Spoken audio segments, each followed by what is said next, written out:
chrétien peut être rebaptisé. Mkristo anaweza kubatizwa mara nyingine. Donc le terme d'aujourd'hui, kichwa cha neno ya leo, être rebaptisé. Kubatizwa mara. Est-ce que ça existe dans la parole, oui ou non? Neno ya Mungu inawezekana ndio au hapana?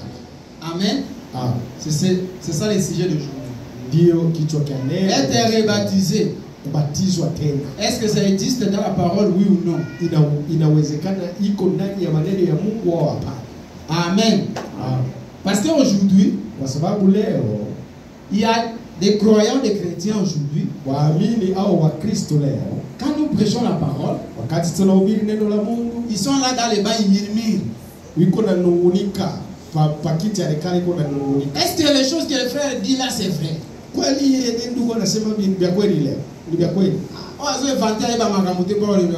Anatunga tu anakia kutuletea sisi hapa.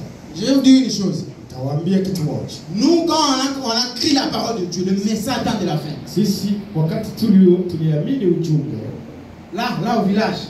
Kule kwenye tulitoka. Moi je suis pas chrétien civilisé, nous ne sommes pas des chrétiens civilisés, nous venons du village. Sisi mimi siko Mkristo wa kisasa, mimi natokea kijiji.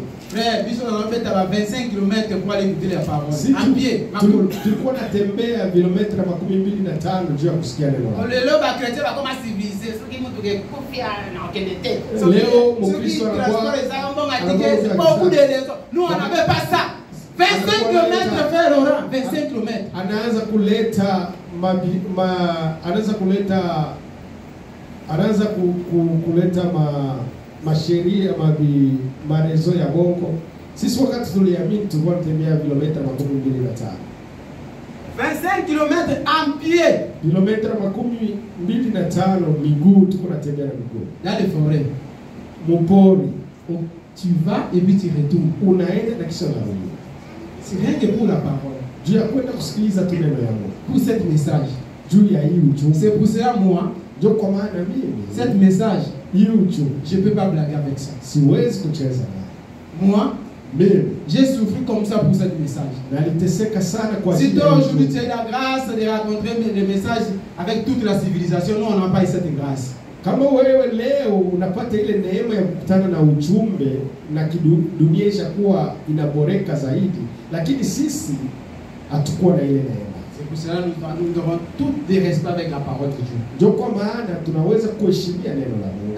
Nous sommes parmi les gens qui cherchent là où il y a l'évangile. Si mimi nalikuwa mtu ambaye miongoni wa wale watu walikuwa wanatafuta injili. Frère, tu vois les trois mages qui allaient chercher Jésus qui qu'il était né. Unaona wale wa majusi watatu walienda kutafuta. La Bible dit ils ont fait des kilomètres. Biblia inasema wale wa majusi walifanya kilomita. Pour aller chercher la parole. Juu ya kwenda kutafuta. Et moi je fais partie de ces gens. Na mie niko miongoni ya wale watu. Imagine toi 25 km en pied aller retour. Waze kilomita 25 kwenda. Presque toute ta journée de dimanche. Manake siku yote yake ya Mungu tu fais rien que pour la parole. Haufanye kitu unaenda tu kusikia neno la Mungu. Lelo lakini leo une heure du temps seulement kwenda tu kutembeza gari. Tu regardes les visages des gens qui commencent à être fermés. Ils comme au kangama. Angalia watu wanaanza kusirika. Anaanza kufunga. Fatigué. Anachoka. C'est dada. Est-ce que tu comprends la parole? Unaelewa kabisa nini? Est-ce que tu sais vraiment l'importance de Dieu dans ta vie? Wewe unajua umuhimu wa Mungu ndani ya maisha yako? Une heure du temps seulement tu es fatigué. Kwenda tu fasi. Désorienté. Unachoka. Tu commences à raisonner tous les programmes que tu as laissés à la maison. Unaanza kuwaza vyote ndio uliacha kwa nyumba. Il y a des autres frères, il y a l'église ici mais il fait des projets. Kuko wengine wiko mkanisa lakini mwakili yake kunafanya ma projects. Honte à toi. Aya yako. Amen. Amen. Avant de commencer, mbele ya sisi kuanza, je voulais souligner quelque chose. Nalipenda kusemea kitu fulani. Je veux que ces deux petits enfants qui puissent être organisés dérangent. Hao watoto wawili wachungwe vizuri wanaleta fulani. Avant de commencer, je voulais souligner quelque chose. Mbele ya sisi kuanza, nalipenda kuongelea kitu fulani. Vous savez, il faut toujours commencer quelque part. Unajua inabidi kuanza fasi fulani. Amen. Amen. Si vous voyez que nous existons ici parce que nous devons commencer quelque part. Kama unaona leo tunasimama, maana tulianza fasi fulani. Pour ceux qui connaissent l'histoire, wenyewe wanajua historia. Pour ceux qui sont venus, wenye walikuja. Si vous avez trouvé le message du temps de la fin ici à Utah, Kama unakuja unakuta ujumbe hapa Utah, c'est parce qu'il y a eu des gens qui sont commencés quelque part. jukuko batu beba nianza fast. Nous sommes parmi les gens qui ont commencé quelque part. Na si ni watu ambao tulianza fast. Avec toute l'humiliation. Na unyenyekevu huo. Parce que l'endroit n'était pas, il n'y avait pas de conditions que nous avons maintenant. Kwenye tulianziaka hakukuwa hii kisi tuko hapa. Mais nous et les frères, on a osé de commencer quelque part. Lakini tulianza sisi na wandugu fast. C'est ça qui nous a amené. Ndio yenye tupatia nguvu. Avec la persévérance. Na kudumu. Lentement et sûrement. Pole na uhakika. Et arriver là où nous sommes. Na tunafikia ile. Nous ne sommes pas encore arrivés. Lakini hatujafika bado. Mon projet à moi, projet yangu, c'est d'acheter une maison, c'est acheter une église pour le Seigneur ici à Utah. Ni kuuza nyumba kupata kanisa. Je ne sais pas où viendra d'argent, mais je crois seulement. Sichukue pesa itatokea, lakini naamini hivyo. Amen. Amen. Moi je crois seulement. Mimi naamini. L'argent ce n'est pas toi qui le fabriques, c'est Dieu. Wewe haina wewe ndio unatengeneza kama Le Dieu que nous adorons, c'est lui qui appartient à toutes les richesses de ce monde. Mungu wetu tunamwabudu ndio mwenyewe wa utajiri wote wa ulimwengu. Yo problème na onde fois mke. Wewe shida yako ni uko na imani ndogo, imani chache. Non, moi non. Wewe leo kama unakosa unasema Mungu anakuacha. Moi non. C'est que je parle avec Esther. Moi non, avec notre anglais là. Moi non. Mimi najua niko naongea na Esther asemi hapana. Moi je crois à Dieu. Mimi naamini kwa Mungu. Qui est capable de tout. Mungu iko na uwezo wa kufanya kila kitu. Toi crois seulement. Wewe uamini tu. Donc en parlant de cela, je voulais dire que juu ya mimi kusema hiyo nalipenda kumaanisha à partir d'aujourd'hui, tangu leo nous aurons une prière ici. Tutakuwa na maombi hapa chaque jeudi siku ya ine vers 19h30. Na saa mbili chaque 19h30 saa moja na nusu ya usiku. Chaque 19h30 saa moja na nusu il y aura une prière ici. Kutakuwa maombi et je me raconte avec Jamie, nous allons adorer. Hata kama tutakuwa mimi na Jamie tutaomba. Que tu viennes ou pas, nous allons adorer. Nous devons commencer quelque part. Ukuje au hapana, si tutaanza kwanza. Si tu travailles le matin, après il y a, je dis bien 19h30. Il y a du temps seulement de prière. Kama unatumika asubuhi, unakuja siku ya ine jioni ni saa moja tu tunaomba. Ces jours-là, ile siku, il n'y aura pas beaucoup de prédications. On va consacrer ces jours-là seulement pour prière. Tutakuwa na mahubiri mrefu, tutatia ile siku tu juu ya maombi. On va lire les Écritures. Tutasoma maandiko. Une petite exhortation. Na maonyo madogo. Et puis on va prier. Tunaomba. On retourne dans nos maisons. Kisha tunarudia nyumbani. Chaque jeudi. Kila siku ya hiyo. Je vais commencer ça c'est le jeudi passé, mais comme je n'étais pas annoncé ça, comme j'avais pas annoncé. Tupasha kuanja juma hiyo inapita, saa vile sikutangaza. Si tu es libre, tu es disponible, venez. Kama uko uhuru. Ne soyez pas les chrétiens de dimanche. Usikwe tu Mkristo wa siku ya Mungu. Dimanche c'est pour tout le monde. Siku ya Mungu ni kwa ajili ya watu wote. Dimanche c'est comme si un filet, quand on jette un filet.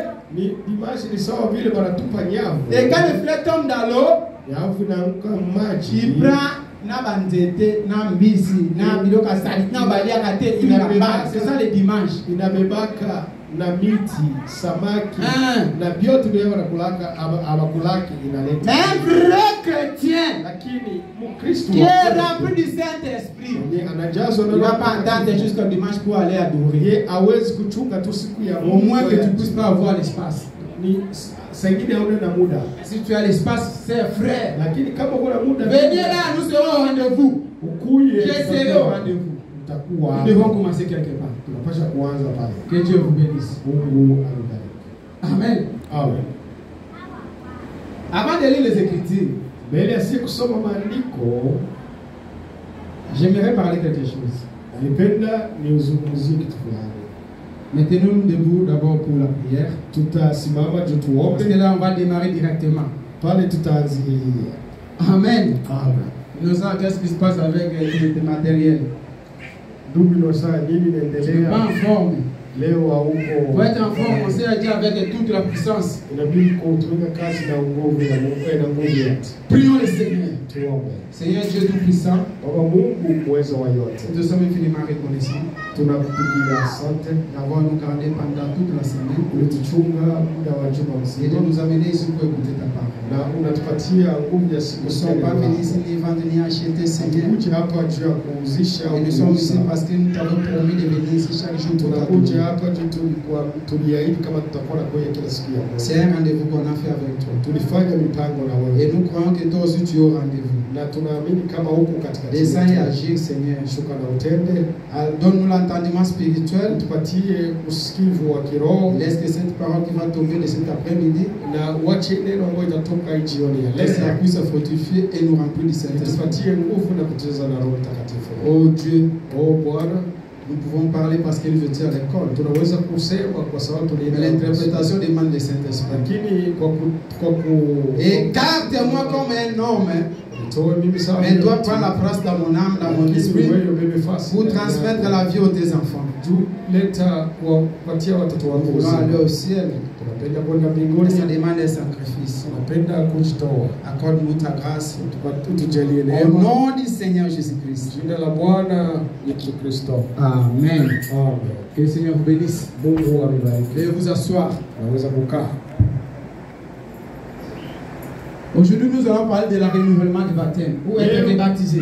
Leo tutasema juu ya Notez quelque part. uandike verse fulani. Être rebaptisé, est-ce que ça existe dans la parole de Dieu? Kubatizwa tena inawezekana, maneno ya Mungu iko ndani ya maneno. Est-ce qu'un chrétien peut être rebaptisé? Mkristo anaweza kubatizwa mara mbili, Ou bien quand, comme tu as déjà pris ton baptême là, Ça ceux veut qui dire- sont catholiques, ceux qui ont un message, ceux qui voient, puis tu restes avec ça. sawa vile ulichukua wako batizo wako ukatolika, sijue wapi, unawakia naye. C'est ça le sujet d'aujourd'hui. Ndio kichwa cha Et leo, j'aimerais que chacun de vous puisse noter ça. na nipenda kila mtu Suivez bien aandike. les messages d'aujourd'hui très attentifs. Na leo tusikilize ujumbe huu Parce que wa des fois, wafia. quand tu sors dehors, quelqu'un te pose la question. Saa ingine wakati unatoka nje mtu anakuuliza Est-ce que ça s'écrit dans la Bible, dans la parole? ile kanisa yenu mnakuwa mnabatizwa watu mara mbili. Mais il faut avoir une écriture solide pour nous répondre. Inabidi ukuwe na maandiko ya kumujibu. Beaucoup de chrétiens aujourd'hui n'ont pas des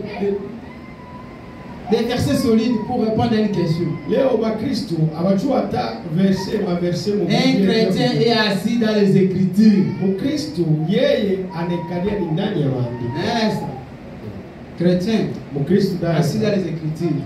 fasi yake ni maandiko.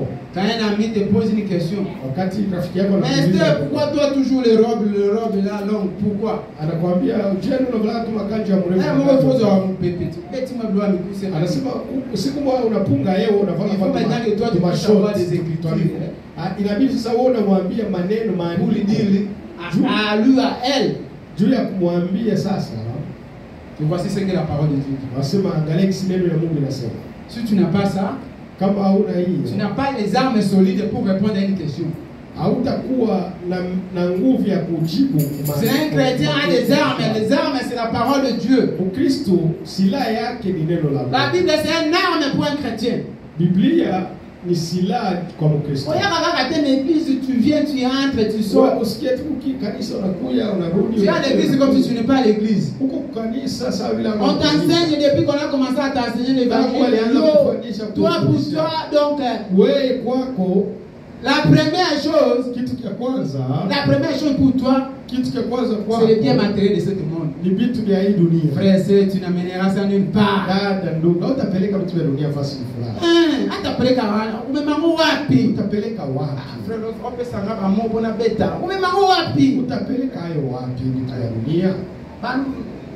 Pamoja ya Swahili na beta. Okomema yango wapi? Utapeleka wapi? Quand tu es là, tu penses toujours au bien matériel. Yesu kwa hapo kuna waza tu juu ya vitu vya Le bien matériel, c'est bien. Ça nous aide seulement ici sur la terre. Ce n'est pas l'absolu. L'absolu, c'est la parole de Dieu. L'absolu, c'est l'évangile. Tu es à l'église, c'est comme si tu n'es pas à l'église. Tout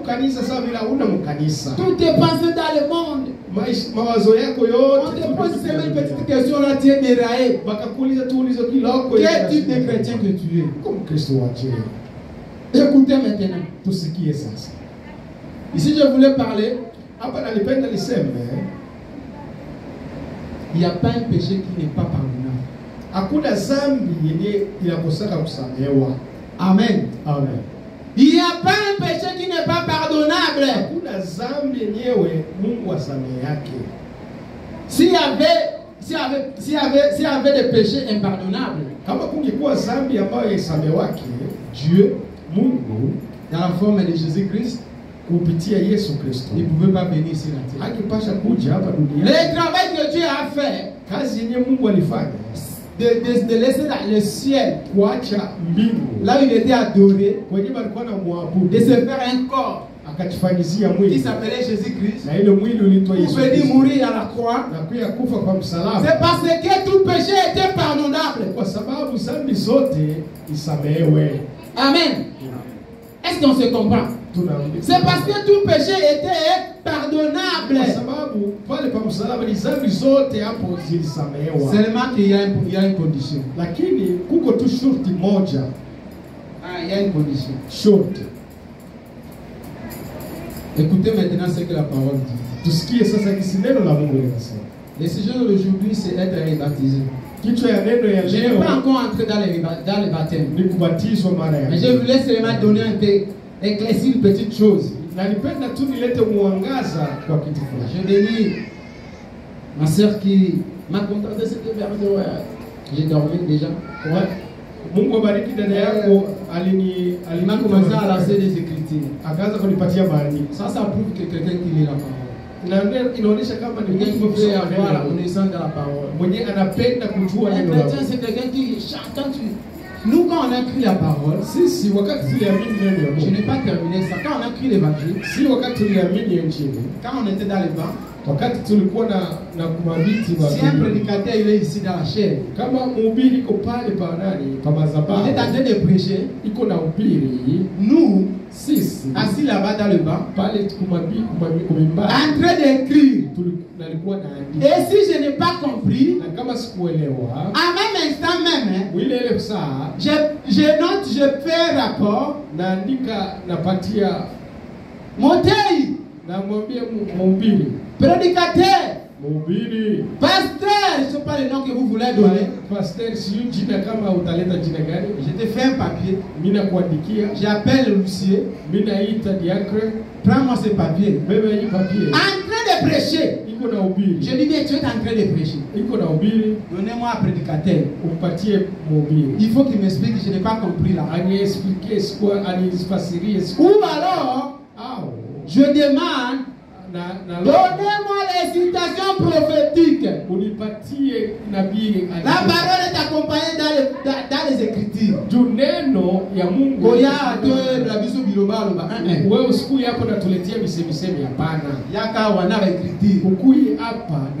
Apportez-nous les Écritures. Les citations prophétiques. Et si le prédicateur n'est pas en mesure de reprendre la Sainte-Saint là, quand il ne va pas terminer sa prédication sans répondre à notre question. Nous étions nombreux. C'est pour cela que nous avons la connaissance de la parole. Donc nous étions formés.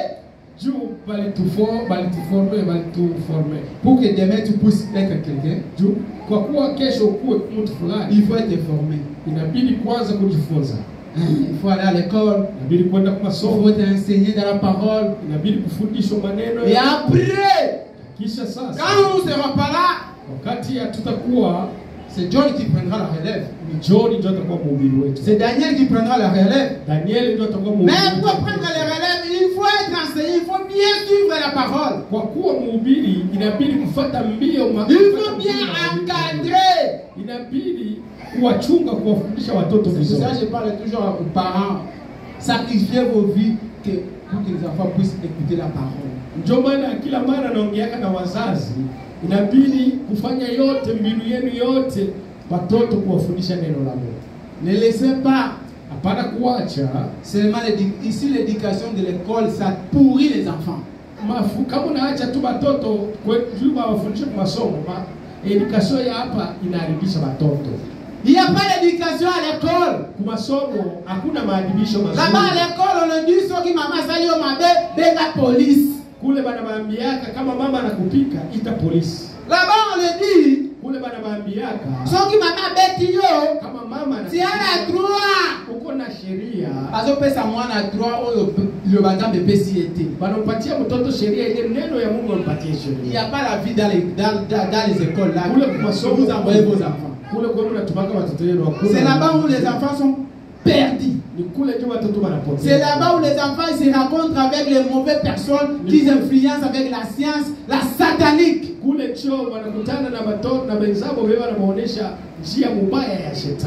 les mauvais amis. La seule unique chose qui peut sauver tes enfants ici, c'est la parole de Dieu.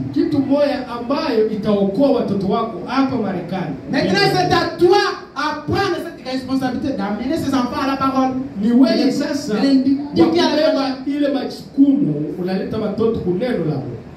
Amen. Tu dois sacrifier ta vie pour tes enfants. Ne croyez pas que si tu laisses les maisons, les voitures, les biens matériels, parce que personne ne sera capable. Utajitesa maisha, unawachia watoto nyumba, unawachia magari.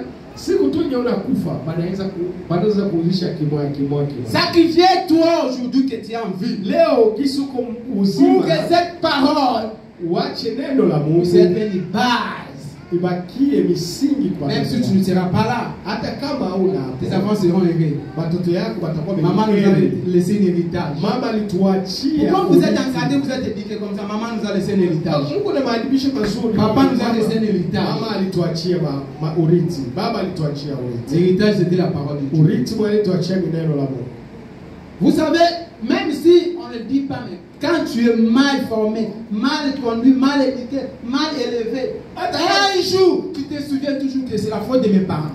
Hata kama leo watu wakwambie kitu, unaenda manjia mubaya, unaadibishwa vibaya, siku moja wewe peke utajuta na utalaumu wazazi. Amen. Amen. C'est très important. Ni muhimu sana. C'est à vous maintenant de se sacrifier pour l'avenir de vos enfants. Si toi tu as commis des erreurs, ne laissez pas que tes enfants puissent commettre ces erreurs. Kama wewe ulifanyaka makosa, usiache watoto yako bafanye nao ile makosa.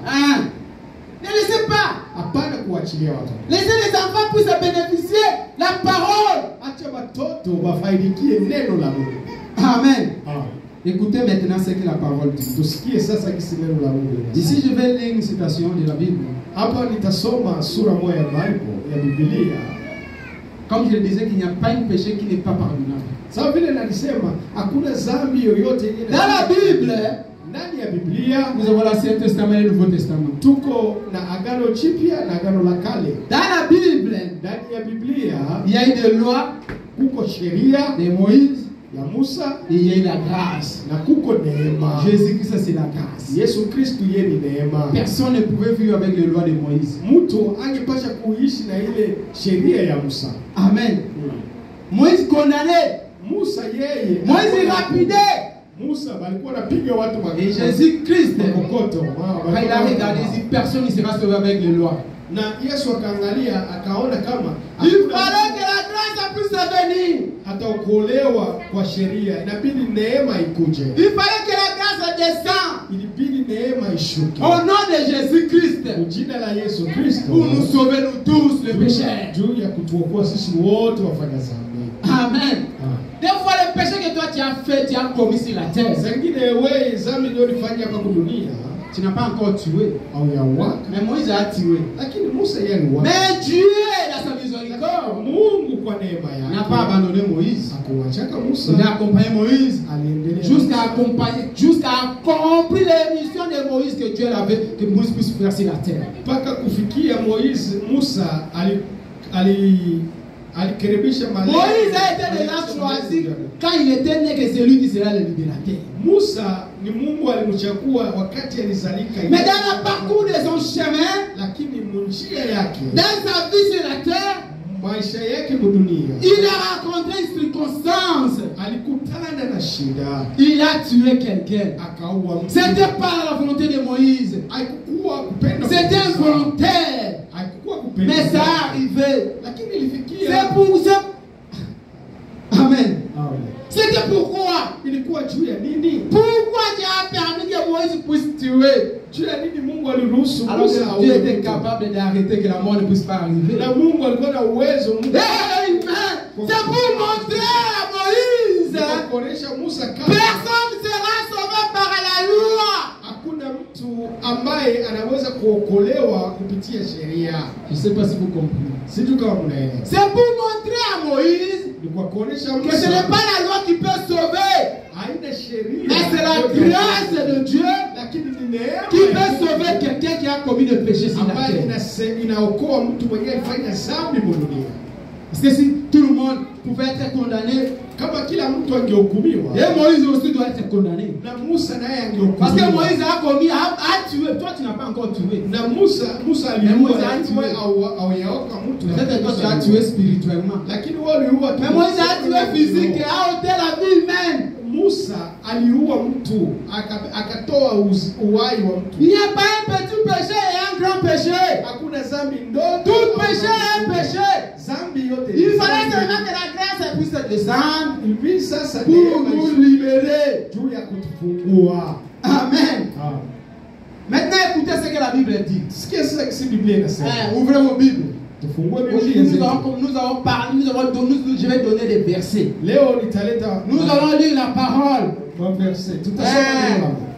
Et la parole ici, la Bible ici que vous voyez, on appelle ça le paix qui a des tranchants.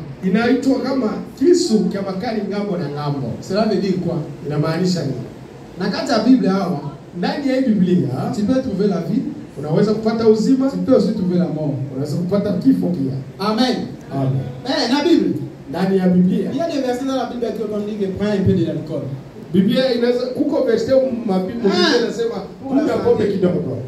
Et toi, si tu es un chrétien soi-disant, ces versets-là, c'est pour les soi-disant. Mais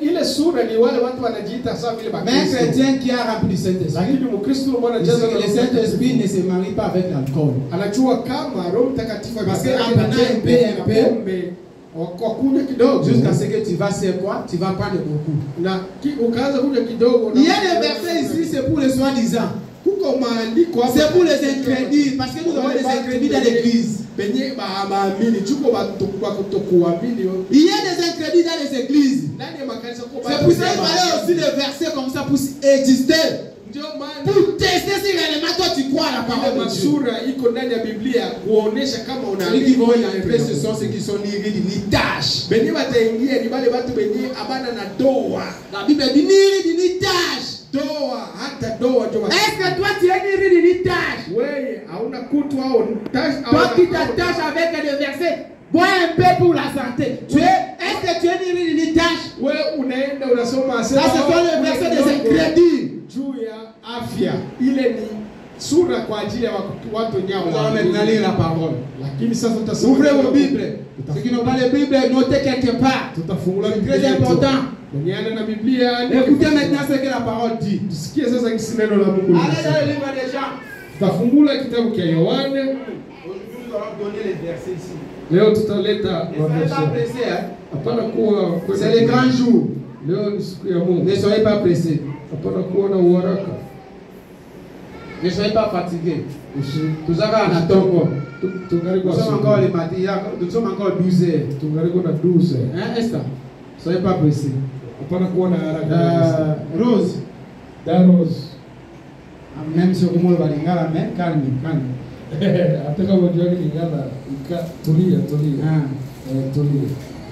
Jean chapitre 8. Verset 2 jusqu'à verset 12. Écoutez bien ce que la Bible dit. Frère, tu as retrouvé les notes. Rapidement, nous allons Nous avons beaucoup de versets aujourd'hui. Alors rapidement. Jean chapitre 8, verset 2 jusqu'au verset 12. Écoutez l'avertir de la parole de Dieu. Ne te laissez pas te distraire avec les enfants. Nous voulons écouter la parole. Tenons-nous debout pour lire la parole.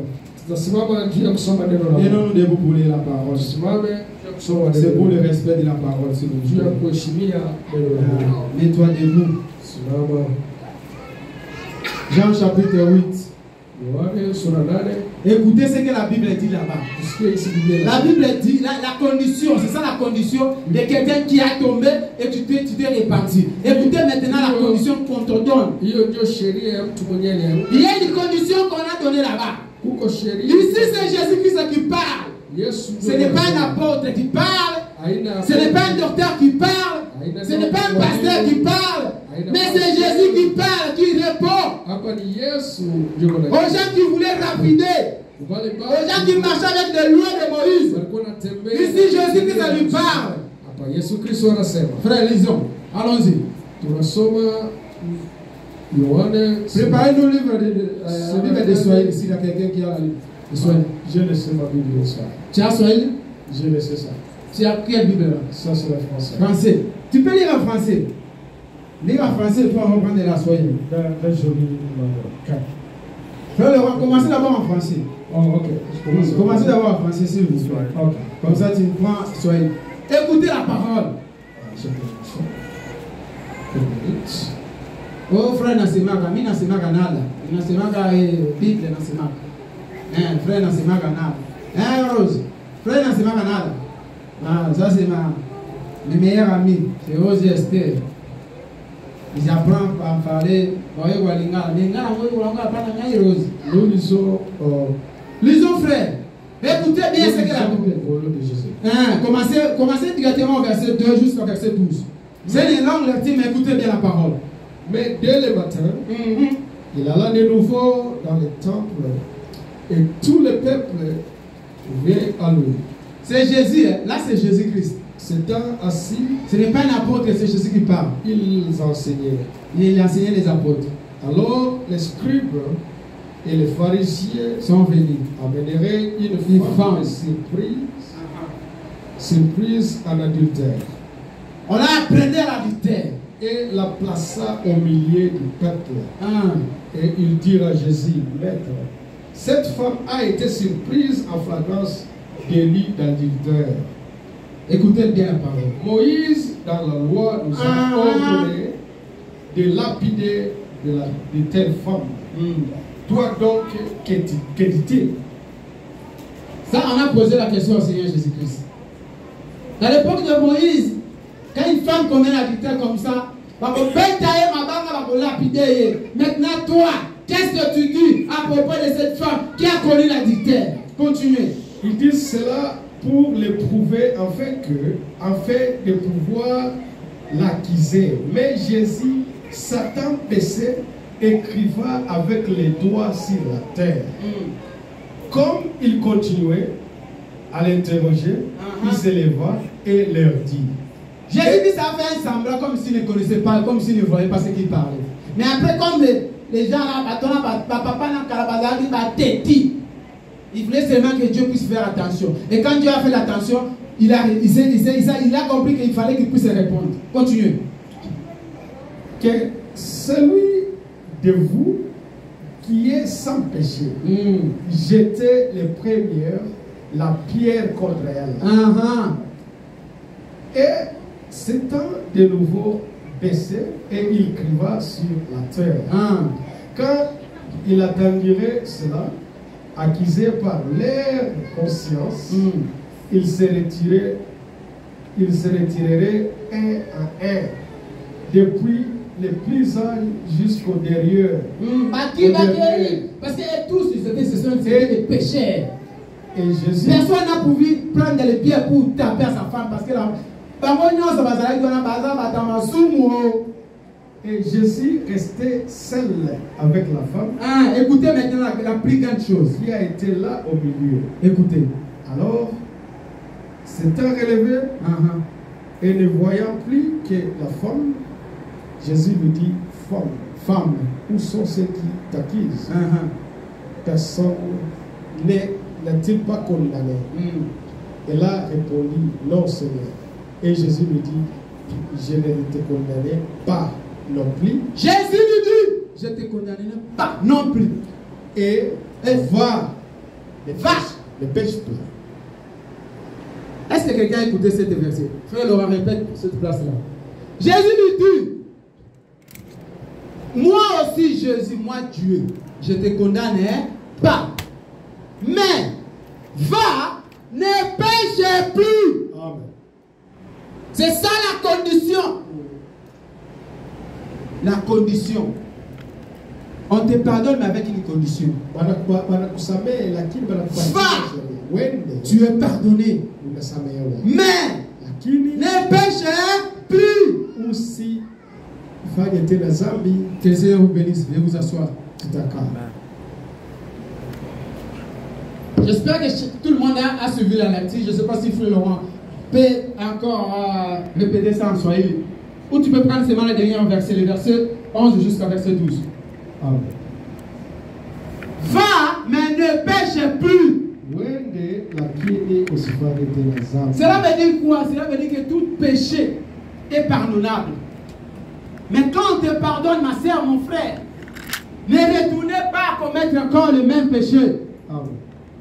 Yesu akajiinua asimuone mtu ila yule mwanamke akamwambia mwanamke, wako wapi wale washitaka wako? Je, hakuna aliyekuhukumu kuwa na hatia? Akamwambia, hakuna Bwana. Yesu akamwambia, wala mimi sitakuhukumu. Nenda zako wala usitende dhambi tena. Amen. La Bible est claire. Biblia iko wazi. C'est Jésus qui parle. Hapa ni Yesu ndio anasema. Là, ce n'est pas un prophète, ce n'est pas un apôtre, ce n'est pas un docteur. Ce n'est pas les 12. C'est Jésus-Christ qui répond. Amen. Cela veut dire que tout péché est pardonnable. Peu importe la dimension de péché que tu as commis sur la terre, ma soeur, mon frère. Jésus n'est pas venu pour les justes. Yesu ye akuwaka pour le péché. Mais il y a une condition. Quand tu es pardonné, il ne faut pas retourner à faire les mêmes péchés. Jésus répond à la femme, moi, là, le Créateur, je te pardonne. Mais la condition que je te donne, femme, ne le faire plus. Le problème aujourd'hui, toi, quand tu commets un péché, tu tombes aujourd'hui, demain tu te réveilles. Tu tombes aujourd'hui, demain tu te réveilles. Sache que ce que tu fais là, tomber réveillé, les portes du ciel seront fermées pour toi. Parce que là, Jésus-Christ répond, Jésus-Christ dit, femme, tu as fait la dictée. Et c'est vrai. Au temps de Moïse, tu pouvais te lapider et on te pendrait. Tu es mort. Il n'y a pas la vie pour toi. Les portes du ciel ne t'appartiendront jamais. La vie éternelle ne t'appartiendra jamais. Mais moi, la cause que je venais sur la terre, c'est pour les gens, des personnes comme vous. C'est ma femme.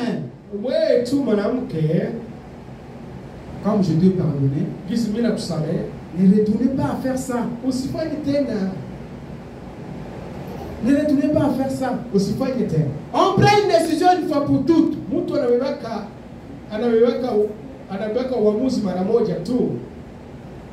Quand tu commets un péché, et que ce n'est pas digne de la parole, et que tu aies la conscience que non, ça c'est pas digne de l'évangile, je dois préparer ça. Tu t'es éloigné de la parole de Dieu. Tu viens, tu répares ça. Tu ne peux pas retourner dans le même péché, ma soeur. Il faut prendre une décision solide. kubeba uamuzi wa nguvu. Que ça pleut ou ça neige. Mvula inyeshe au snow yangu. Quels sont les sentiments, les sensations de la corps viennent dire non, j'ai déjà confessé. J'ai pris ma décision. Kama mwili na kusukuma unasema hapana, mimi naisha beba uamuzi, naisha beba uamuzi, siwezi kufanya hivyo tena. Quelle que soit la souffrance ou le manquement des moyens de cette terre, hata kama magumu na kufikia una ukosefu wa tu dois dire que j'ai déjà décidé de wewe unasema dans cette vie. Naisha beba mpango, naisha amua. Moi avec cette vie politique, jamais hii maisha ya uzinifu siwezi kuifanya tena. Amen. Ça je voulais juste donner une petite éclaircissement. Pale nilipenda tu kuleta mwangaza. Na nous allons entrer dans notre sujet de jour. Na wakati tutaingia kichwa ya neno ya leo.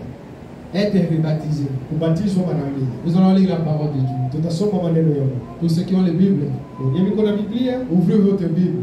Tafungula miandiko yetu. C'est mamie, il faut acheter une Bible. Un chrétien doit avoir une Bible. Kuuza Biblia, kuuza na Biblia. Nous quand on était à Shekina, si wakati tulikuwa kule Shekina, quand on donne les versets comme ça, tout le monde, ce n'est pas les prédicateurs, ce n'est pas les pasteurs d'Yoga qui disaient les versets. Ils donnent un verset, c'est là toute la salle qu'il y a dans un haiko pasteur une seule fois. Alikuwa aleta nani kusoma, ni kila mtu alikuwa anasoma. Et maintenant si toi tu n'as pas une Bible, na wewe kama una na Biblia, non, il faut avoir une Bible. Unaweza kuangalia about. Ça continue. Les dépenses que nous faisons, c'est plus qu'acheter un Bible. Ile madepasi tunafanyaka na zidi hata Biblia. Amen. Amen. C'est très important. Ni muhimu sana. Ouvrez le livre des Actes des Apôtres. Tufungule Matendo ya Mitume. Nous allons maintenant aller être rebaptisés. Tunaenda sasa juu ya. Est-ce qu'un chrétien peut être rebaptisé? Mkristo anaweza kubatizwa tena? Oui, s'il y a des gens qui aiment parler du mal des serviteurs de Dieu, ce sont les chrétiens. Leo kama kuko batu bebana ongea mubaya ndio watumishi wa Mungu. Frère, nesika bamabe, lukangai, cherche-moi. Pose-moi la question, je vais te répondre. Baada ya kusema mubaya kwa ajili yangu, unitafuta uniulize nikwambie. Ce que je parle, ça vient pas de moi, mais c'est Dieu qui m'inspire. Préparer une prédication comme ça et venir annoncer ça aux enfants de Dieu, il faut que Dieu t'inspire. Ce n'est pas les charlatans, nous venons ici avec l'Esprit de Dieu. Si Dieu n'était pas appelé pour le servir, et puis on va savoir que tu parles de n'importe quoi. Utakuwa kusema vya kusemekanya hapa na tunasema. Alors au lieu d'aller quelque part de commencer à parler ou de chuchoter là, venez poser-moi la question, frère, mais ce que tu as parlé là, je ne sais pas le nom que tu veux m'appeler, mais ce que tu as parlé là, je n'ai pas compris. Est-ce que tu as les écritures?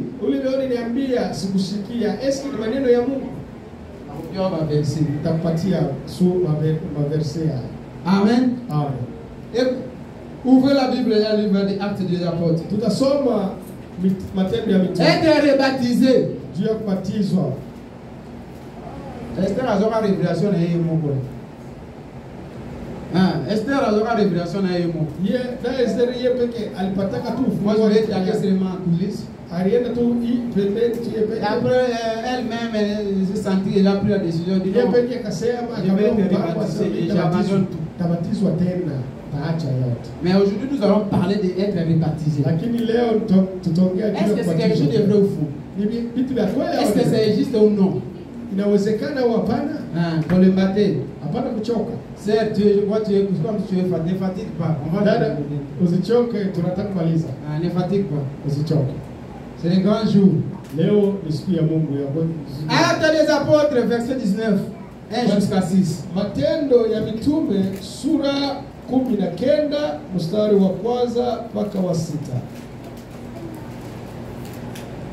Actes des Apôtres 19, 1 jusqu'à 6.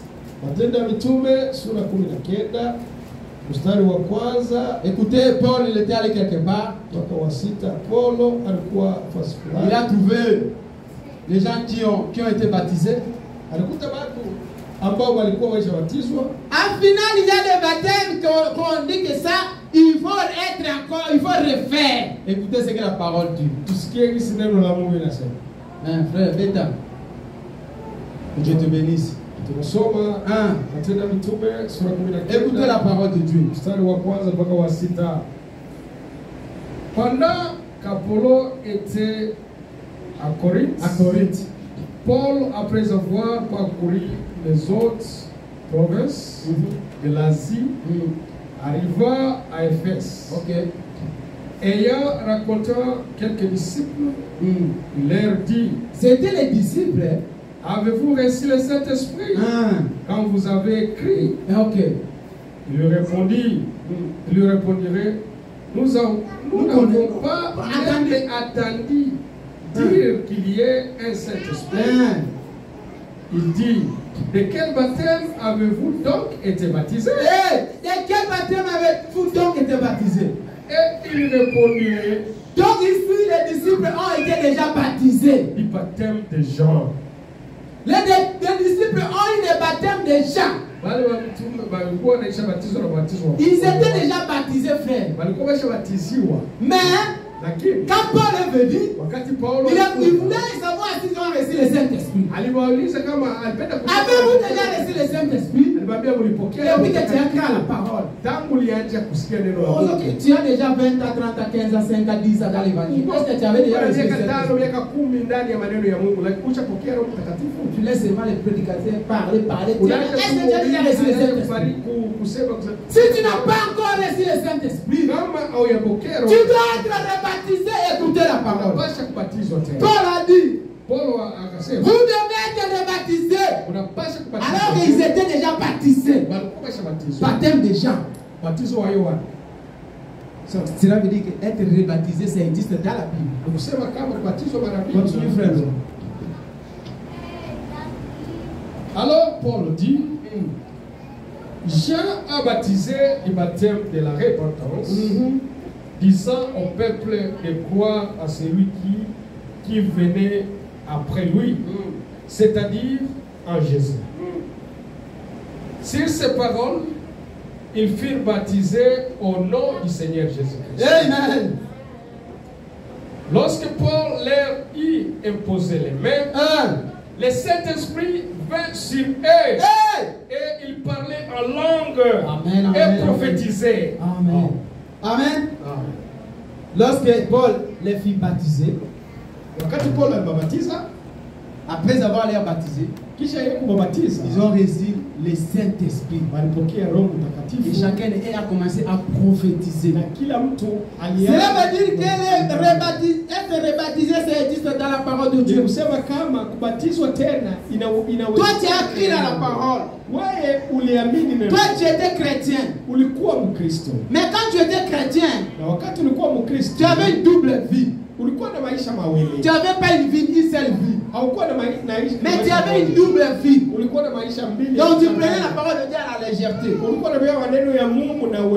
Tu vivais avec une double vie. On te voit un moment chrétien parce que tu as peur que les gens qui t'ont fait confiance quand tu étais baptisé pour te voir.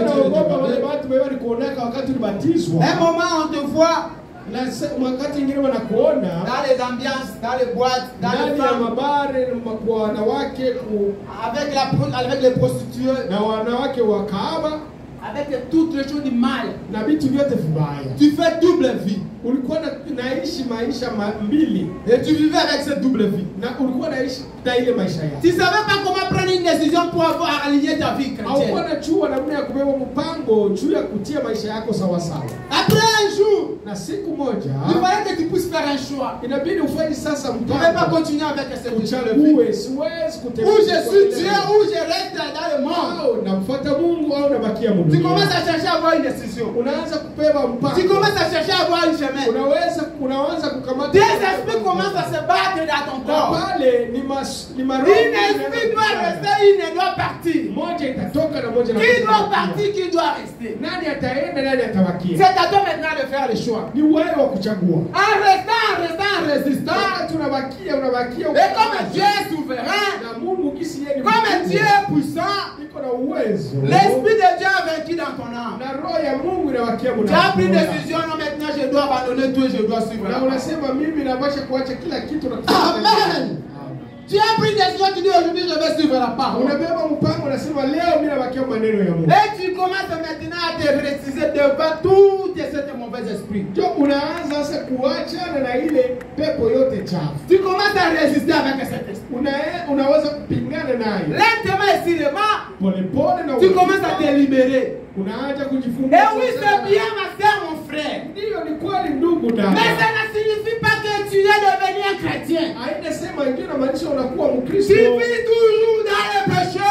Unaishi tu ndani ya dhambi. Tu es toujours un pécheur. Uko tu mfanya dhambi. Tu t'es seulement ressaisi. Mais tu n'es pas confessé. Et être rebaptisé. Pour que tous les esprits qui étaient avec toi, ça puisse sortir.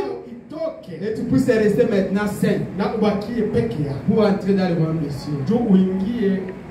On ne se masque pas dans la parole de Dieu. On ne met pas de papier où on se couvre dans la parole de Dieu. On vit dans l'honnêteté dans la parole de Dieu. Cela veut dire quoi? Si tu es ici dans cette salle, c'est frère, et que tu sais que ta vie, après avoir croire à la parole, après avoir croire au message, tu as été rétrogradé. Parce que le double vie que tu menais, tu étais déjà rétrogradé. Tu nous faisais semblant, mais toi-même tu savais que tu es rétrograde.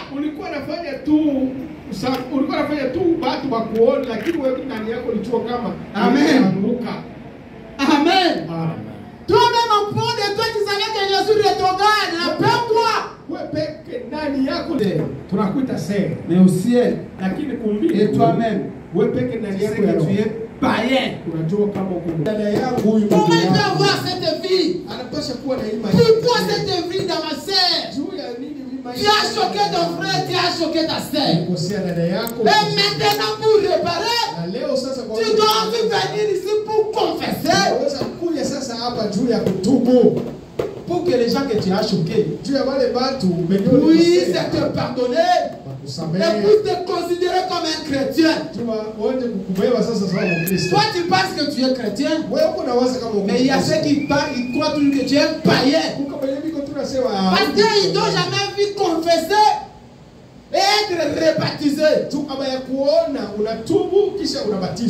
Ce que Paul a baptisé, ce n'était pas les chrétiens, mais c'était les disciples.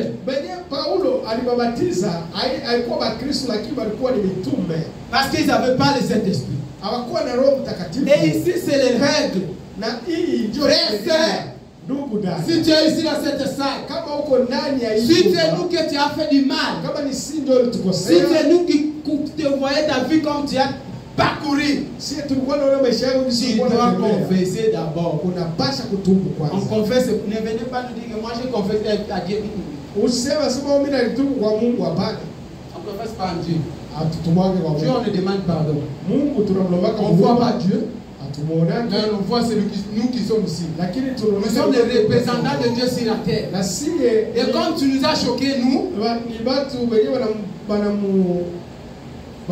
sommes les représentants de Dieu sur la terre. Dieu dans la chair humaine, nous sommes des petits dieux. Et comme tu nous as choqués, nous, ta fille a fait du mal aux enfants de Dieu. Donc c'est aux enfants de Dieu que tu dois demander pardon. C'est aux enfants de Dieu que tu vas confesser. Et les enfants de Dieu doivent te pardonner. Amis et frères, si nous avons accepté ton pardon, soyez bienvenus maintenant. Soyez maintenant entre nous. On va t'embrasser et tu vas être rebaptisé. Là tu es maintenant en ordre avec la parole de Dieu. Nous allons terminer avec cette écriture. Après avoir écouté la parole de Dieu, après avoir écouté la parole de Dieu, ils ont pris une décision. Acte. Ouvrez vos Bibles dans le livre des Actes des Apôtres. Acte 2, 37 jusqu'à 40.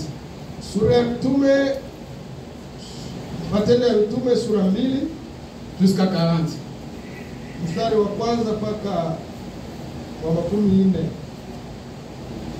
Amen. Amen. Sura pili. Écoutez ce que la Bible dit. Sikiliza kisi Biblia inasema.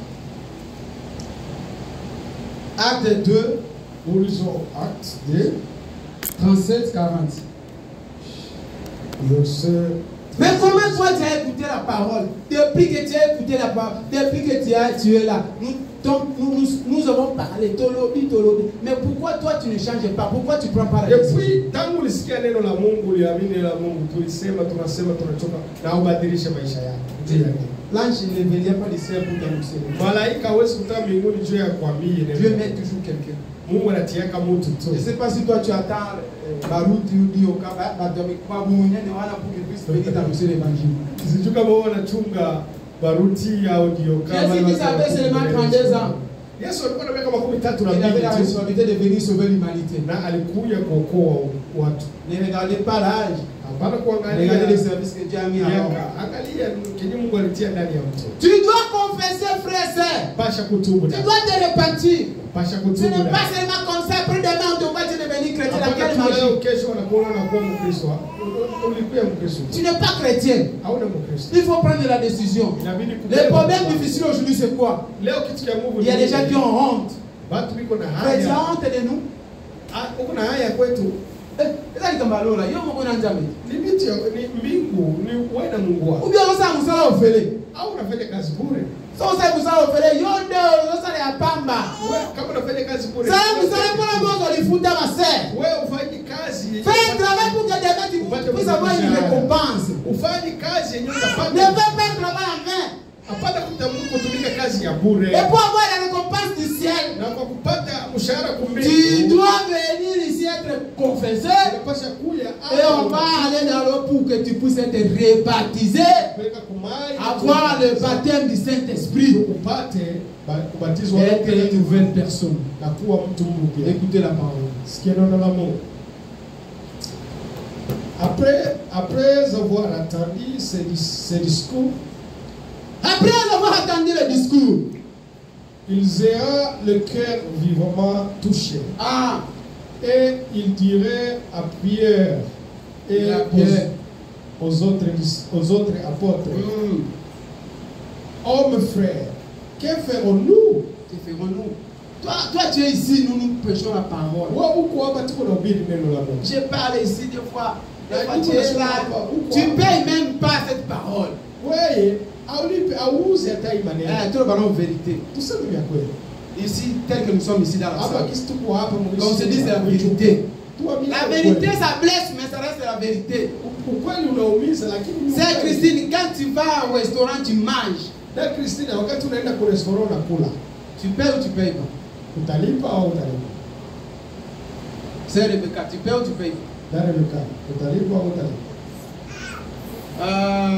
Qui encore? C'est joli. Quand tu vas au restaurant, quand tu manges, tu payes ou tu payes pas? Tu payes, non? C'est, tu payes ou bien tu payes pas? Quand on est dans un restaurant, tu payes ou tu payes pas? Mais c'est mamie, au fond d'un restaurant, bien il y a refait.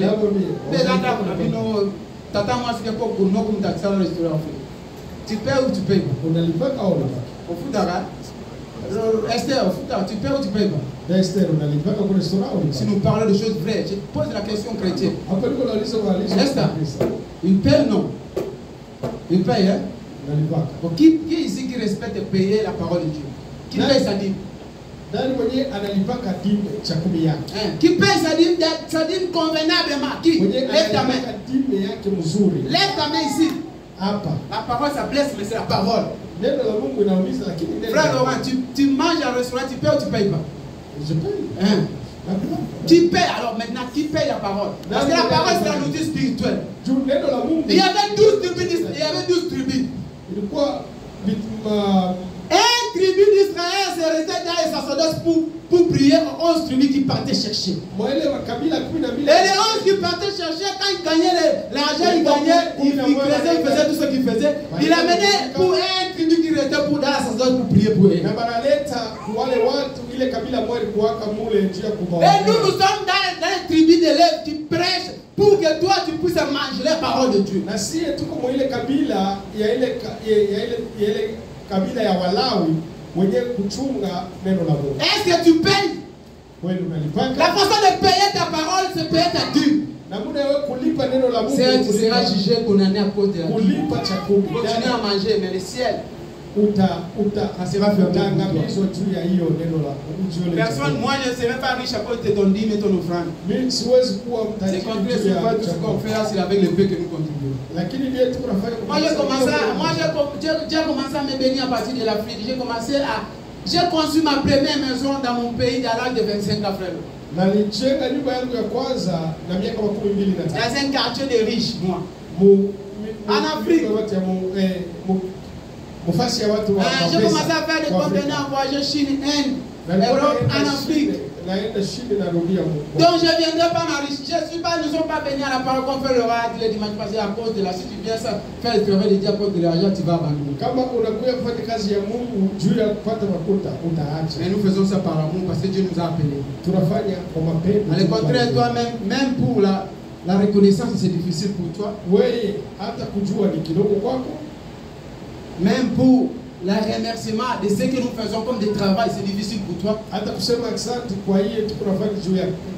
Même pour payer ta dîme, ça c'est tout un fardeau pour toi. Moi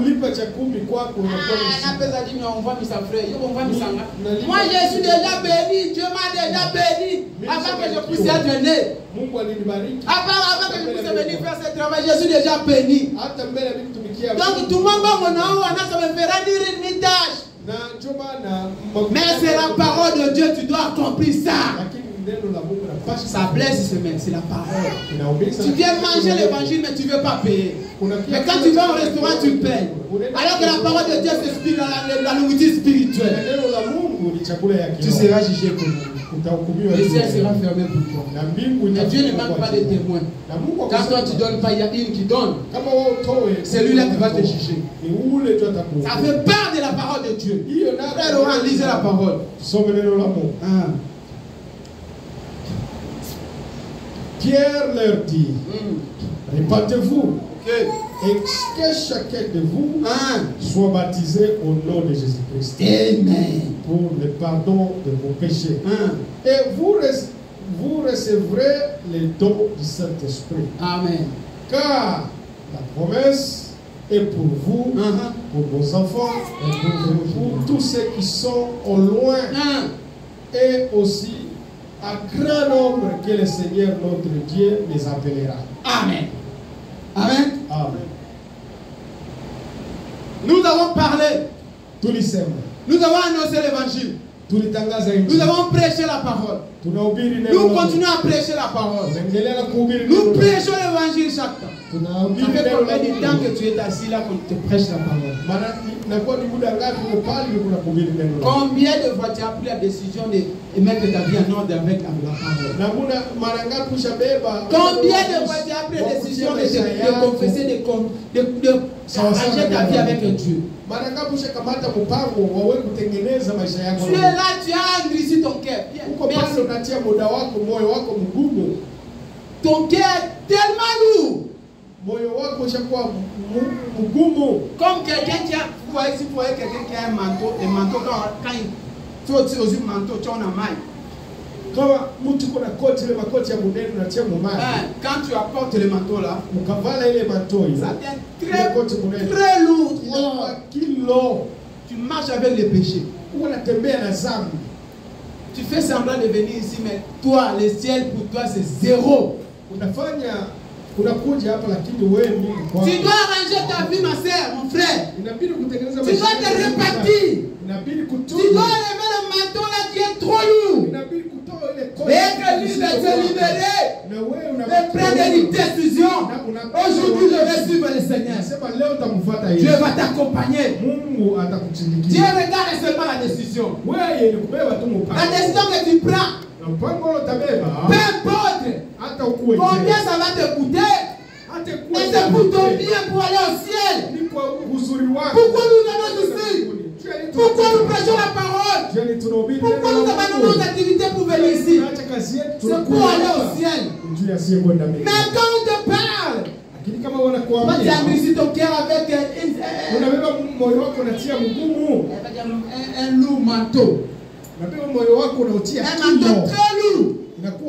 Qui t'a alourdi dans ta vie chrétienne. C'est vrai, c'est le moment de te libérer avec ce manteau-là. Aujourd'hui, libère-toi. Si tu veux que nous puissions t'appeler frère, sœur, arrange ta vie. Prépare-toi. Change ta vie. Venez ici.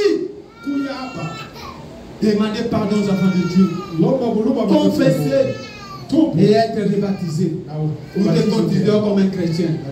Mais si ce n'est pas le cas, tu nous trompes à nous, mais le ciel sera fermé pour toi. Amen. Nous allons écouter frère Branham et nous allons terminer. Nous sommes à la fin, supportez-moi. Nous allons terminer.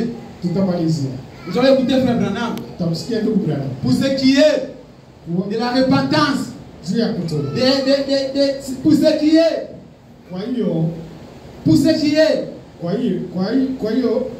d'être rebaptisé. Est-ce que frère Branham parle de ça, oui ou non? Est-ce que c'est dans les Écritures? Parce qu'aujourd'hui, nous voulons toujours autant que nous Bible, tant que nous sommes prophètes, dans le Bible. Cette semaine, j'ai vu Esther d'abord poster ma forme de l'île. Leo hii juma sikuona da Esther na post ma cette semaine Esther a posté quand abo il poster de l'île. A poster quand va verset biblique, va verset poster tout que Dieu bénisse sa richesse. Yo poster avec l'île, poster avec bilongi, tout le monde avec bilongi aba. Quel jour tu vas poster la parole? Poster akatuma sura ya watu. Laisse que Dieu se puisse réaliser dans ta vie. Acha Yesu apate kunani. C'est plus que toi tu as le temps de lire la parole. Yo mais tu n'as jamais posté la parole. Wewe au ya kwako na post ku Facebook yako maneno ya Mungu. Que Dieu te bénisse Esther. Mungu ambariki na Esther. Nous allons écouter frère Branham. Tutamsikia ndugu. Question-réponse. Ulizo na majibu. Question-réponse numéro 1. Ulizo na majibu. Nous allons lire. Nous allons commencer dans le question-réponse numéro 1. Tasoma question ulizo na majibu number 1. Frère, commencez dans les pages 232 jusqu'au dernier page. Écoutez frère Branham. C'est quelle page, frère? Je commence à 232. Ici j'ai 37, 34, 35, 36. Il faut commencer à la première page. Ok. Attendez. Une question et réponse. Page 10. Ouais. Mais écoutez, frère Branham parle d'être rebaptisé. Nous allons terminer. Je sais que vous êtes fatigué, mais nous allons terminer. C'était important.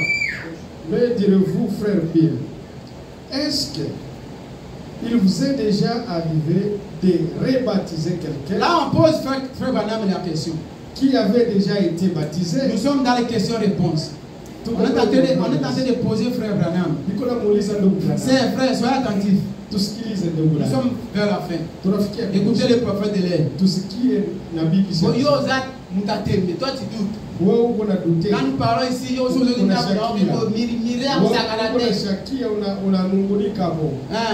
mais ici, écoutez ce que frère Branham dit. On pose frère Branham une question. Si tu veux, tu peux noter quelque part. C'est dans les questions-réponses numéro 1. Frère Tanga. Donc, prophète. Mais direz-vous, frère Bill, est-il vous est déjà arrivé de rebaptiser quelqu'un qui avait été déjà baptisé quand il était petit et que se faisait rebaptiser? Qu'est-ce que signifie être rebaptisé? Continuez, frère. Bien des fois. Il y a un passage dans l'Apocalypse, au chapitre 2, où il s'adressait à l'Église, à ce mot, répands-toi. Répands-toi, ma sœur, et pratiquer de nouveau tes premières œuvres, et bien déjà interprètent cette écriture en déclarant que ça veut dire qu'il faut retourner faire les mêmes choses de nouveau. Eh bien, si vous remarquez, mon cher ami chrétien, or, je ne suis pas contre, vous voyez. Frère Branham dit n'est pas contre être baptisé. En effet, notre baptiseur est rempli. Nous sommes prêts à baptiser toute personne qui désire être baptisée. N'importe quand, mais nous ne sommes pas contre. Si vous désirez être baptisé, si c'est quelque chose qui vous empêche d'avancer et que vous avez les sentiments que vous devez le faire, allez y faites-le. Fais-le. Frère Branham dit ici, si c'est la chose qui te fait arrêter pour avancer dans ta vie chrétienne. Quand c'est le péché que tu as commis là. Parce que tu as couché avec les femmes. Tu as couché avec des hommes. Tu as volé. Tu as pris l'alcool. Tu as escroqué. Tu as pris les cigarettes. Tu as marché nuit, moitié nuit. Tu as fait tous les péchés là. Et que ces choses-là qui t'empêchent d'évoluer avec Dieu. S'il faut être rebaptisé, fais-le. Fais-le, ma sœur. Pour te libérer. Parce que tous ces péchés-là, ça t'attache à toi. Tu as été collé avec ces femmes-là, avec ces hommes-là. Quand tu commettais le péché-là, tu étais attaché avec ça. Il faut maintenant se libérer. La seule façon de se libérer, fais-le. Il faut être rebaptisé pour être né de nouveau et recevoir le baptême du Saint-Esprit. Continuez, frère, nous allons terminer. Ne laisse rien vous empêcher d'avancer. Ne laisse rien nous empêcher d'avancer. Écartez tout. Et être une nouvelle personne. Tout obstacle.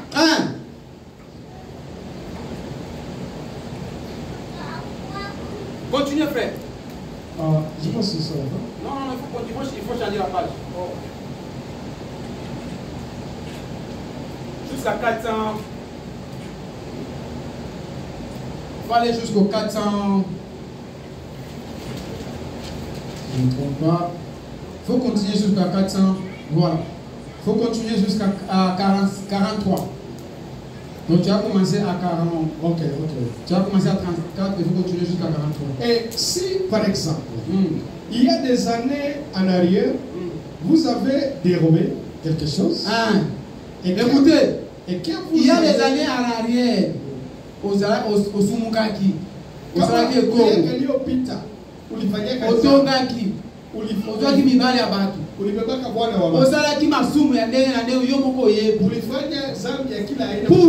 dans le chemin, il faut être rebaptisé. Continuez. Vous avez dérobé quelque chose et que vous avez les sentiments que vous devez aller réparer ça. Allez réparer ça. Peu importe de quoi il s'agit. Gardez votre chemin libre de tout obstacle. Gardez votre chemin libre. Quel chemin? C'est la vie éternelle. Ta vie chrétienne, ton chemin de la vie éternelle doit être libre. Tu ne dois pas voir les obstacles, ma sœur. Autant que la dit que mais tu marches avec ça, tu marches avec les obstacles. Il faut écarter tous les obstacles dans ton chemin pour que la vie chrétienne puisse être libre. Ça, c'est le prophète qui répond. C'est que vous allez vous retrouver confronté à cette chose-là et vous ne pourrez plus avancer. Vous n'aurez pas écarté ça de votre chemin. Vous voyez, vous devez vraiment rejeter tout fardeau. Et la chose qui vous enveloppe si facilement, si vous voulez vous faire rebaptiser, allez-y. C'est le prophète qui parle. C'est ce qu'il faut faire. J'ai rebaptisé bien de personnes. Frère Branham, il a rebaptisé plus de plusieurs personnes. C'est Frère Branham. Il a rebaptisé. Cela veut dire que c'est dans la parole. Dans le message, dans de la fin. Ça, c'est la réponse que j'avais posée. Est-ce qu'être rebaptisé, c'est vrai ou faux? Frère Branham savait de répondre. Il a rebaptisé plusieurs personnes. Ne venez pas ici dire que frère a fondé, frère a parlé, frère prophète. Si moi je l'ai fait, c'est que frère Branham a fait. Si moi je l'ai fait parce que je l'ai baptisé, frère Branham ira en fait. Continuez, frère. Par contre, ce passage de l'écriture auquel vous vous reportez, celui-là ne s'adresse pas à un individu, il s'adresse à une église. Et une église. Là, je parle à une église. Vous voyez, l'église, c'est ce que les gens avaient fait. Ils avaient perdu leur premier amour. Et vous voyez la vraie crème qu'ils avaient au début. Il a dit, si tu n'étais... Il a perdu les premiers amours. Les premiers amours, c'est quoi? Quand tu as écrit la parole, tu avais les ailes de la parole. Tu étais affecté de la parole. Après un moment, quand tu es retourné au monde, tu as embrassé toutes les choses de ce monde. Tu as perdu la zèle, l'amour de l'évangile. Il faut maintenant être rebaptisé et de retourner pour embrasser l'amour, la zèle de la parole de Dieu. Wakati ulibatizwa ulikuwa na upendo wa maneno ya Mungu, ulikuwa na kiu cha maneno ya Mungu. Lakini wakati unarudia kudunia unapoteza kiu cha maneno ya Mungu. Sasa kwa kuendelea inabidi urudie ubatizo tena. Amen. Et si vous voulez être baptisé et que vous avez déjà été baptisé à l'âge de 13 ans ou quel que soit l'âge, eh bien, faites-vous baptiser. Amen. Ici, Frère Branham voulait répondre quoi? Il y a des baptêmes que tu as pris peut-être dans l'ignorance. Peut-être tu étais poussé seulement avec les sensations, les sentiments des uns et des autres. Tu n'avais pas la conscience parce que le baptême c'est un engagement. Tu dois avoir l'engagement que là je veux être baptisé pour ma vie. Et comme c'était quelque chose dans l'ignorance, maintenant que tu veux être rebaptisé, il faut maintenant avoir une responsabilité que tu n'es pas à l'âge de 13 ans, maintenant tu es adulte. Tu connais le mal, le bien et le mal. À ce moment-là, maintenant, tu dois être baptisé. Et comme toi, tu as fait ça à l'âge de 13 ans, 10 ans, 11 ans, tu as la possibilité, tu es obligé d'être rebaptisé pour avoir un nouvel engagement avec Dieu.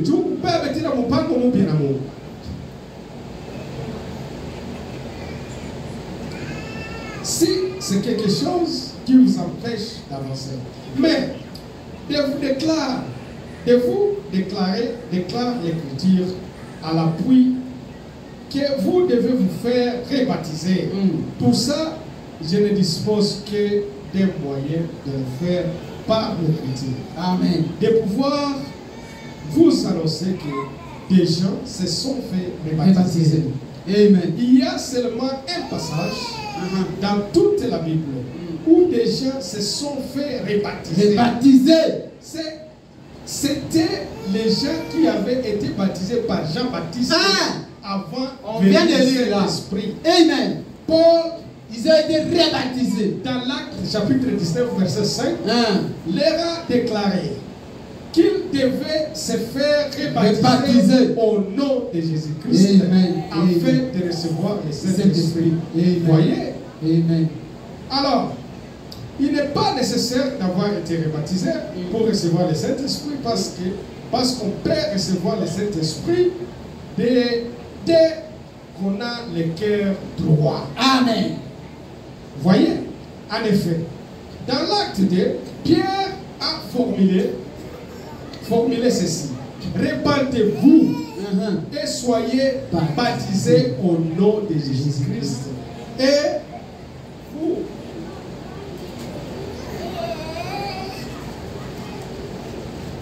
Et vous recevez les dons du Saint-Esprit. Amen.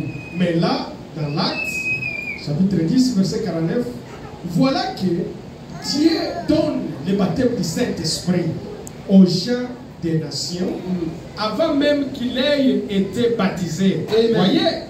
Donc, vous voyez, ce qui compte, c'est l'état de votre cœur. Amen. Alors Pierre a dit, peut-on refuser l'eau puisque ces gens ont reçu le Saint-Esprit comme nous l'avons reçu au commencement? Voyez? Et donc, il leur a dit, ordonnez de se faire baptiser au nom de Jésus-Christ. Amen. J'espère que nous aurons écouté le prophète. Le prophète a répondu à toutes les questions. Être baptisé, c'est un engagement, c'est une obligation. Pour toi qui as déjà été baptisé et que tu as été rétrogradé, c'est une obligation. Il n'y a pas un magique quelconque que tu es devenu frère et sœur sans toutefois passer dans ce chemin-là. Il faut libérer ton chemin, ma sœur, mon frère. Il faut être rebaptisé. Il faut avoir l'engagement. Nous venons ici pour aller au ciel, ma sœur. Nous ne venons pas ici pour comme l'habitude. Nous ne venons pas ici pour s'amuser. Nous venons ici pour aller au ciel. Et si tu sais que toi, ta vie avant, c'était mal. Après avoir été ressaisi pour que tu puisses... Tu es encore païen et tu es encore pécheur. Tu dois confesser et être rebaptisé. Si tu ne le fais pas, ma sœur, tu viendras ici nous accompagner. Tu viendras ici nous accompagner. Mais toi, le ciel ne t'appartiendra jamais. Si tu veux qu'un jour le ciel puisse t'appartiendrait, si tu veux gagner le royaume du ciel, ma sœur, mon frère, la parole a été présentée pour toi. La parole est parlée aujourd'hui pour toi. C'est à toi maintenant d'ouvrir ton cœur et de prendre une décision de servir Dieu. Il n'y a pas des intercales dans ta vie chrétienne. Tu as encore des choses qui t'empêchent de servir Dieu sincèrement. C'est pour ça même pour donner ton intime, ton frère, c'est tout un problème parce que tu as un fardeau. Tu as un manteau qui est lourd, qui pèse. Nous voulons aller au ciel. Après cette vie, il y a une autre vie, ma sœur. Après cette monde, il y a une autre monde qui nous attend. C'est une promesse que Dieu a promis aux enfants de Dieu. Et cette promesse va s'accomplir seulement si tu te libères des choses de ce monde. Si tu ne te libères pas, cette promesse ne t'appartiendra pas. Tu vas faire un travail comme Judas a fait. Judas a pris toute sa vie, il a donné pour la parole. Judas a pris toute sa vie, il a suivi le Seigneur Jésus-Christ. Mais à la fin de compte, Judas est parti en enfer. Ne fais pas le travail que Judas a fait, ma sœur. Ne fais pas le travail que Judas a fait, mon frère. Libère-toi, c'est le moment. La parole est présentée devant toi. Tu es devant la parole. La parole est parlée. C'est à toi maintenant de prendre une décision. Trompez-nous, mais tu ne tromperas pas les créateurs. Dieu te connaît plus que nous. Nous t'appelons frère. Mais au fond de nous, nous connaissons que tu n'es pas frère. Parce que ta sienne vie, ça nous attache toujours. Si tu veux que nous puissions t'appeler frère, si tu veux que nous puissions t'appeler frère, sœur, tu dois venir ici confesser et être rebaptisé. Nous allons t'embrasser et nous allons te dire sois les bienvenus. Le ciel est ouvert pour toi et tu auras une nouvelle chance pour accéder au royaume du ciel. J'ai vu les gens les plus fameuses. J'ai vu les filles les plus belles. J'ai vu les filles les plus influentes. Abandonner le monde et être baptisé. Confier leur vie au Seigneur Jésus-Christ. J'ai vu ma sœur. Toi, quand tu vas à l'internet, tu vois, regarde seulement les choses qui ne t'édifient pas. Quand tu vas à l'internet, tu vas regarder les choses qui t'édifient. Moi, j'ai vu les filles qui sont effrayantes, très belles, très belles. Confier leur vie au Seigneur Jésus.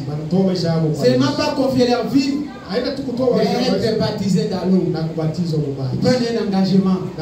À l'âge de 25 ans, 22 ans. Il a, avec toute la beauté, avec toute l'influence, il ne pouvait rien dans le monde.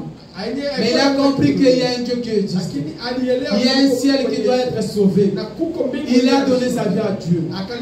J'ai vu un homme qui était ministre d'État, qui avait toutes les protections. Il est sorti, ma sœur, de sa maison. Mais il n'a pas retourné. Il a mis fin à sa vie. Sa vie était arrêtée. Demain ne t'appartient pas, mon frère. Demain ne t'appartient pas, ma sœur. Demain appartient à le Créateur. Toi, ton jour, c'est aujourd'hui. La parole t'a été présentée. Maintenant, toi, tu dois prendre une décision. Si tu attends demain, tu sortiras aller travailler. Tu ne retourneras pas à la maison. Si tu attends demain, demain, c'est Dieu qui sait. Ce n'est pas pour toi. C'est vrai. Je suis en train de prêcher. Je suis en train de parler comme Jean. Répandez-toi, ma soeur. Répandez-toi, mon frère. Répandez-toi pour la vie éternelle. Trompez-nous, mais tu ne tromperas pas Dieu. Que Dieu vous bénisse. Tenons-nous debout. Nous allons chanter. Et chanter le si c'est ça qui t'arrête encore dans ta vie, libère-toi. Après, ici, nous allons aller dans les baptêmes. Avant d'aller dans les baptêmes, je vais appeler notre sœur qui va venir pour confesser. Nous avons chacun de nous chanter. Je voudrais que chacun puisse prier. Quand tu vas prier, mais aussi notre sœur dans la prière. C'est cette décision qu'il va prendre. Que ce ne soit pas la vie, qui ne retourne plus. Parce que c'est une dernière chance pour sa vie chrétienne.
Prions le Seigneur, ne soyez pas. Dis-moi ton Dieu. Parlez à ton Seigneur. Après avoir écouté la parole, que Dieu te libère de tout ce qui t'arrête de ne pas lui servir. Si vous êtes rebaptisé, prenez cette décision d'être rebaptisé. Si vous pouvez être confessé, avoir cette décision de venir confesser et être une nouvelle personne. Prions le Seigneur. Seigneur Dieu, je te sommes infiniment reconnaissant. On va écouter la parole du chant qui blesse, qui fait mal au cœur. Nous voulons être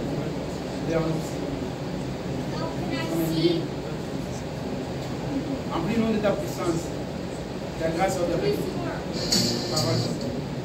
Ta miséricorde soit avec nous. Nous te voilà nous. Sur les voies givrées, nous menacons les voies givrées.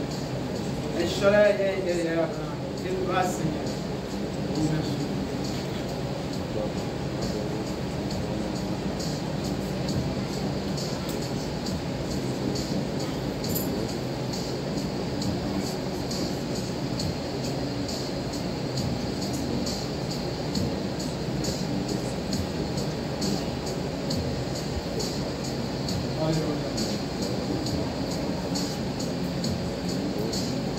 Merci Seigneur, ce moment favorable, pour ta parole, Père.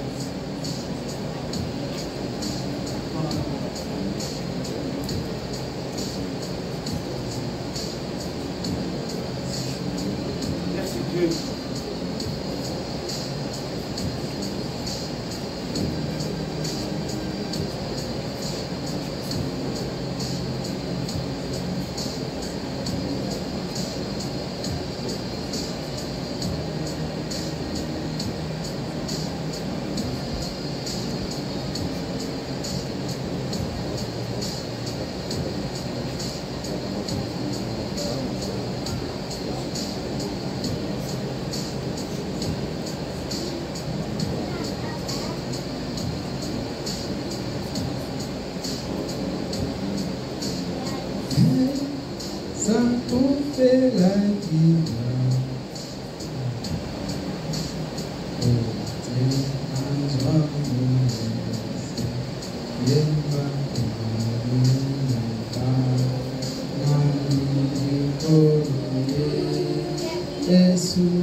Alléluia.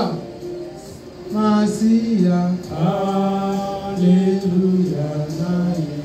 Alléluia. Jésus.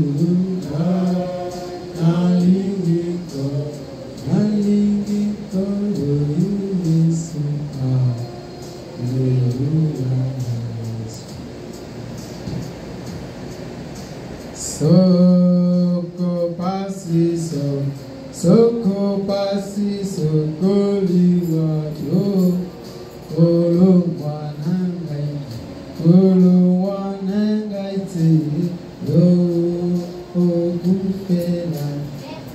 kufela kidangai kwete azaro nisi yema haleluya.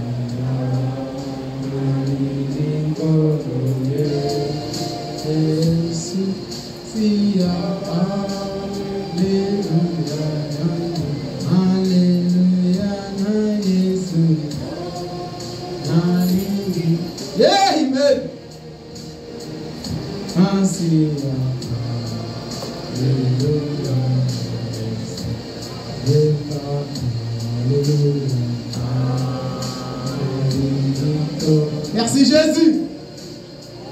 Massia. Alléluia. Oh Dieu.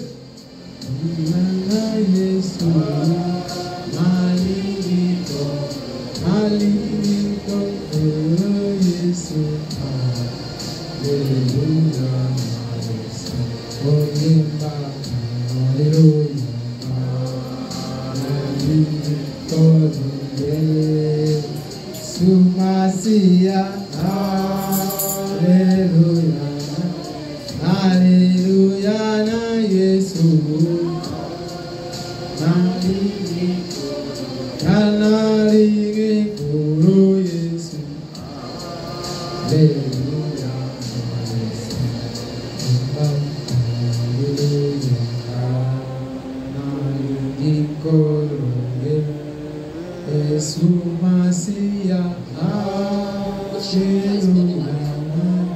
Alléluia, na Yesu, Alléluia,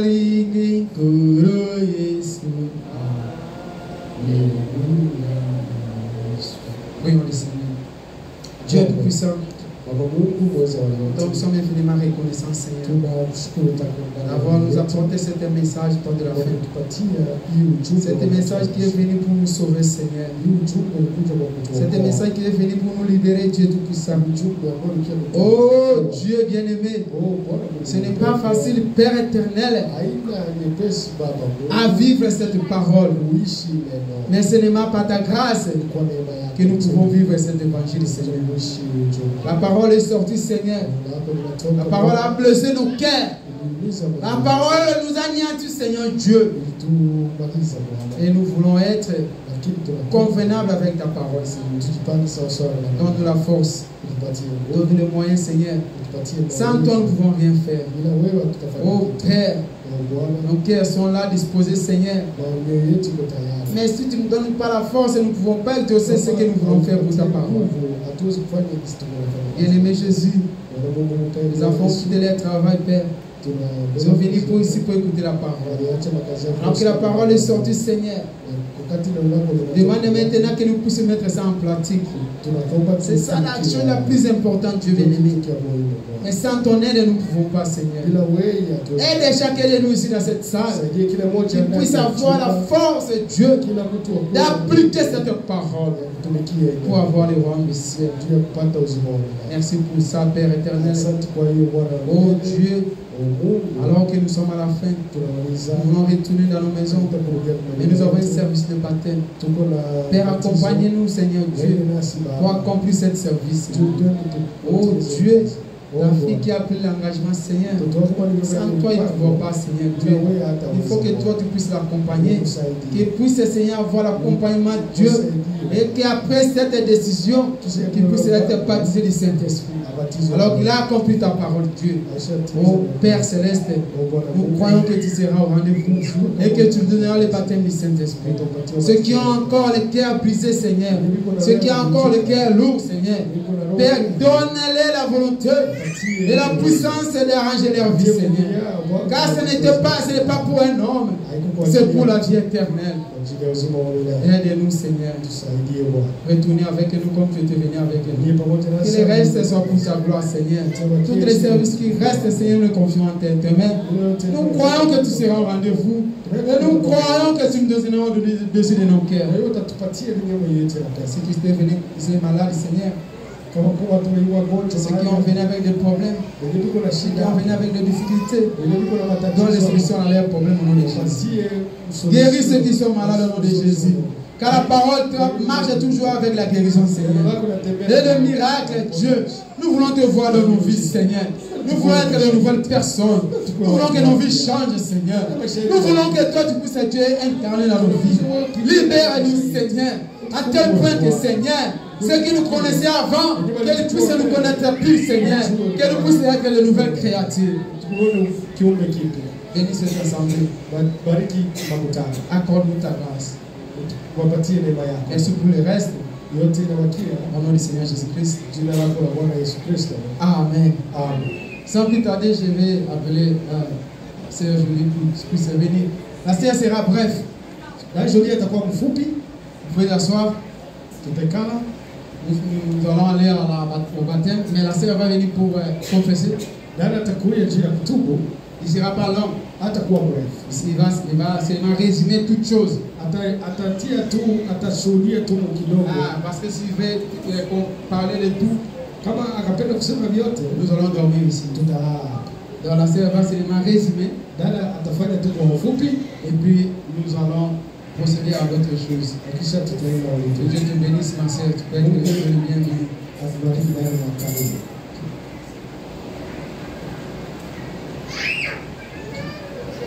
Haleluya.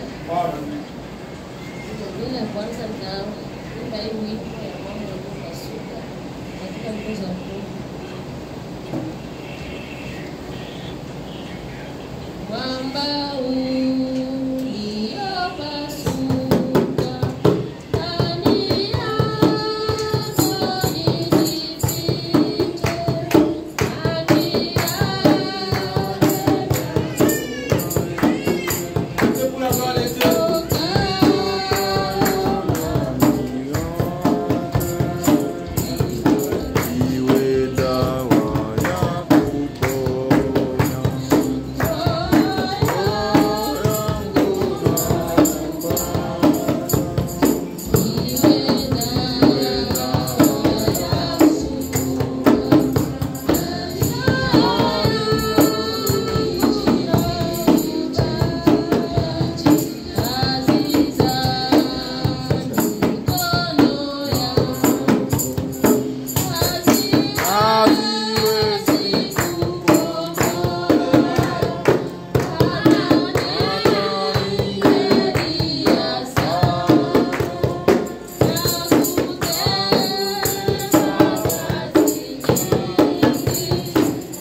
Amen. Nasimama mbele ya Mungu